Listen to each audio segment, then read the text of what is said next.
एक इसीमधनं त्याचे तज्ञ विचारले इसीवरनं आणि त्यांच्या सल्ल्याने पहिल्यांदा इसा मी वाहिलेली टाकली. त्याच्यात 50% इथचे शेतकरी भागीदार आणि 50% इसीचे डॉक्टर रॉसी नावाचे ग्रस्त भागीदार. काही दिवस चाललं, तुझं काही यशस्वी होईना. या धंद्याचे या देशाचे कोणते ग्रस्त होते, त्यांचं नाव मल्ल्या. त्यांना या ठिकाणी बोलवलं आणि त्यांना सांगितलं की फिरफिरचा कारखाना तुम्ही घ्या,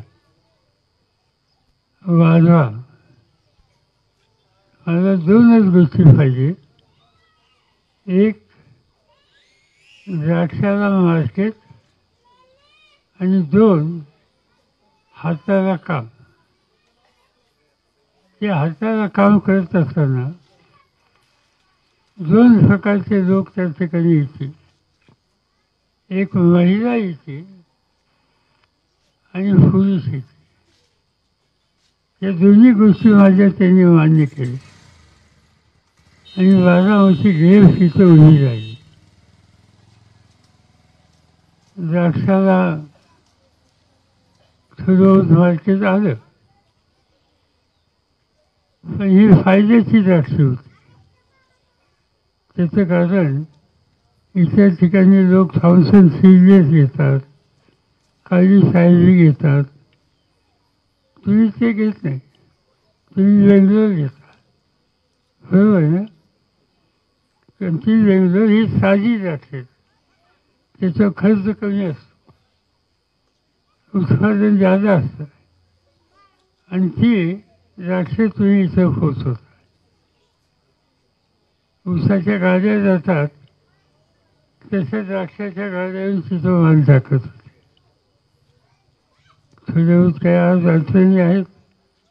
मध्यंतरी तुझ्या मुली काही लोक मला भेटले, इतरांनाही मी द्राक्ष घ्यायला लावली इतकी, पण कायमचा प्रश्न सोडवायला आणखीन काही करायची गरज आहे. ते एक दिवशी आपण बसून त्यातून मार्ग काढू.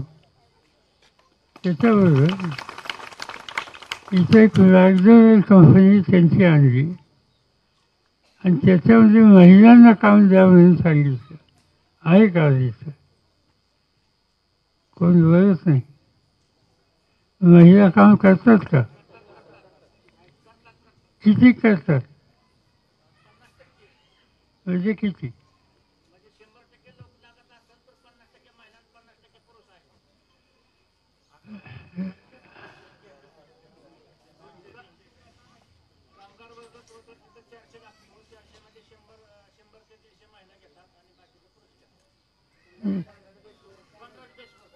कोणत्या बेसवर?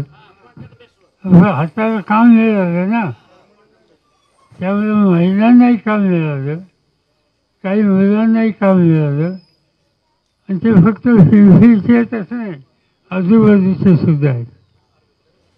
आणि त्यामुळं आज 400-450 लोक आज या ठिकाणी काम करतात.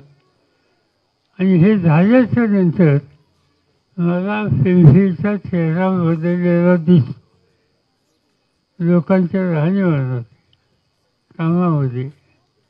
घरदार मी बघतो आता, दुर्देवाडीवरून आलो, खताळपेठेतनं वर आलो, बऱ्याच दिवसात नाही बघत होतो, कारण सगळीकडे बंगलेच दिसत होते, एकदम स्लॅबचे बंगले.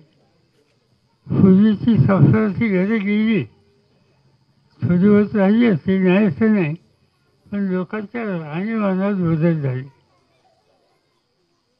मी हे बघतो, सगळीकडे बघतो. मला आठवतं आहे की मी पहिल्यांदा निवडणुकीला उभं राहिलो, त्याचे काही लोक थोडे असतील, बाकीचे काही सगळे नवीन आहेत. 50 वर्षापूर्वी आणि एका गावात गेलो, चहा दिला मला. चहा कशात दिला माहिती आहे? खिचडी, गरम पाणी आणि गुळाचा खडा. कुणी फायदा होतं का? एकेकाळी असं होतं. त्याच्यानंतर मी आमदार निवडून आलो.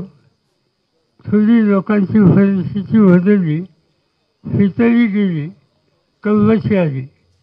पण त्या कव्वाचीचा कान तुटलेला असायचा. तुटलेला कानाचा कफ आणि त्याच्यावर. आणि आज कुणाच्याही घरात गेलं तर आमची मुलगी, आमची भगिनी, आमची आई ही चेवरनं चहा घेऊन येते. कव्वाची चांगली असते, घरात बसायला जागा आहे. पहिल्या दिवस आजच्या दिवसमध्ये राहण्याचं चित्र हे बदललं. आणि त्याचं कारण राजकारण हे ज्यांनी आपल्याला राजकारणात साथ दिली त्यांचा प्रपंच सुधारण्यासाठी पावलं टाकायची असतात. हे सूत्र आम्ही लोकांनी घेतलं. ते शेतीत केलं. कारखानदारी चांगली चालेल कसं काळजी घेतली. MIDC काढली. आज हजारो लोकांना तिचं काम आहे. छोटे मोठे धंदे वाढले. काही ना काही तर लोकांना त्याचा फायदा झाला. आज काही गोष्टी दुरुस्त करायच्या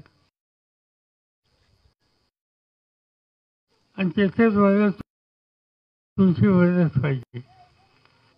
आज आपल्या भागात 3 कारखाने आहेत. असा होता की छत्रपती एक नंबर हा या कारखान्याचा लौकिक होता. माझे वडील बंधू अप्पासाहेब, तुम्हाला माहीत असेल ना, तर अप्पासाहेबांचं लक्ष त्याच्यात जास्त असायचं. नंतर तात्यासाहेब म्हणजे अनंतराव त्यांचंही लक्ष तिथं होतं. जातक बंधूंचं होतं. आणि तो कारखाना एक नंबरचा होता. आज तुम्ही बघा, मी आत्ता विचारत होतो काट्याच्या वडीला की तुम्हाला भाव किती कमी मिळतो. सोमेश्वर मालेगावच्या पेक्षा तुम्हाला 800 ते 1000 रुपये कमी मिळतो. बरोबर आहे का नाही? 10 वर्ष. आता हे सहन करायचं का? हे दुरुस्त करायचं असेल तर निवडणुकीत तुम्ही लक्ष घालतो. लक्ष घालून तुम्ही मदत करा. कारखाना चालत घेऊ आणि मालेगाव सोमेश्वरच्या वरोचा भाव कसा मिळत नाही हे आपण बघू. आणि त्यासाठी तुम्हाला लोकांची मदत पाहिजे. तुम्हाला लोकांचं सहकार्य पाहिजे. मला काही चेअरमन फिरवून व्हायचं नाही. या सगळ्याच्या वर मी गेलो होता. आणि त्यामुळं मला फक्त तुम्हाला चांगली किंमत कष्टाची तेवढीच काळजी, कष्टाची चांगली किंमत मिळेल एवढंच मला हवं आहे. आणि ते काम या ठिकाणी करायचं. आणि ते करायचं असेल तर आपल्याला एकत्र राहावं लागेल. कालची निवडणूक झाली. सोफियाला फार मोठ्या मताने भागाने निवडून दिलं. पेन्शनमध्ये एका बूथवर काहीतरी गडबड आहे, नाही असं नाही. माझं लक्ष आहे. कुणी केली, काय केली ह्याच्यावर खोलात जाऊ इच्छित होऊन गेलं. आता असं पुन्हा व्हायला नको आहे. उद्याच्याला कारखाना आपल्याला ताब्यात घ्यायचा, भाव सुधारून द्यायचे असतील तर लोकांनी एकजुटीने राहिलं पाहिजे. आणि ती एकजूट तुम्ही दाखवा. बाकीची दुरुस्ती करण्याचं काम मी बघतो. आणि त्यामुळे आपल्याला एकत्र राहायचं. एवढंच आज या ठिकाणी सांगायचं. आज सोफियाना तुम्ही 4दा निवडून दिलं. मी मगाशी सांगितलं की तुम्ही लोकसभेला त्यांना निवडून दिलं. त्या लोकसभेमध्ये जास्तीत जास्त खासदारांनी काम करणारी खासदारांची यादी केली जाते. त्याच्यात पहिले 2मध्ये तुमच्या खासदाराचं नाव आहे. आणि तुमचं मत हे योग्य मत आहे. आणि ती मतं तुम्ही आत्तापर्यंत दिली, आया बहिणींनी दिली. आणि त्यामुळे आपल्याची मुलगी आज देश पातळीवर काम करू शकते. कालच्या निवडणुकीत सुद्धा तुम्ही त्यांना चांगल्या मताने विजयी केलं आणि काम करायची संधी दिली. मी एवढं सांगेन की जे काही प्रश्न आहेत, अनेक प्रश्न आहेत, त्यात मार्ग काढावा लागेल. ते प्रश्न राज्याच्या हातात असतात. राज्य सरकार, सध्याचं मोदीचं सरकार, हे शेतकऱ्याच्या दृष्टीने योग्य धोरणे घेत नाहीत. आम्हाला लोकांची तक्रार आहे आणि ती आम्ही पार्लमेंटमध्ये सांगतो, त्यांच्यात तोंडावर सांगतो. आज ही काही धोरण योग्य नाही. आता साखर 10 वर्षाचा विषय माझ्याकडे होता. सगळ्यात जास्त किंमत साखरेला दिली. आत्ताच्या सरकारने साखर परदेशात निर्यात करायचा निर्णय जो आहे त्याला बंदी केली. शेवटी माल तुमचा जगाच्या बाजारपेठेत गेला तर किंमत येते, त्याला पैसे देत नाही. आपण वेळी फासून इथेनॉल बनवतो. त्या इथेनॉलला परदेशात पाठवायला या सरकारने बंदी केली. त्याच्यात शेतकऱ्यांचं नुकसान झालं. आणि या सगळ्या गोष्टीच्यामुळं जो पिकवतो त्या मालाची किंमत कमी झाली. आज या राज्यकर्त्यांना त्या मालाची पिकवण्याची काळजी नाही. हा प्रश्न आम्ही जेव्हा दिल्लीत मांडतो तेव्हा ते आम्हाला सांगतात, तुम्ही पिकवणाऱ्याची बाजू घेता आणि खाणाऱ्याची बाजू घेता. मी त्यांना सांगत असतो, पिकवणाऱ्याने पिकवलं नाही तर खाईल काय?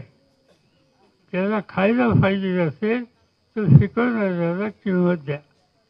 पिकवणाऱ्याला चांगली किंमत दिली तर पाहिजे तेवढं उत्पन्न या देशात वाढायची ताकद या देशातल्या शेतकऱ्यांच्याकडे आहे.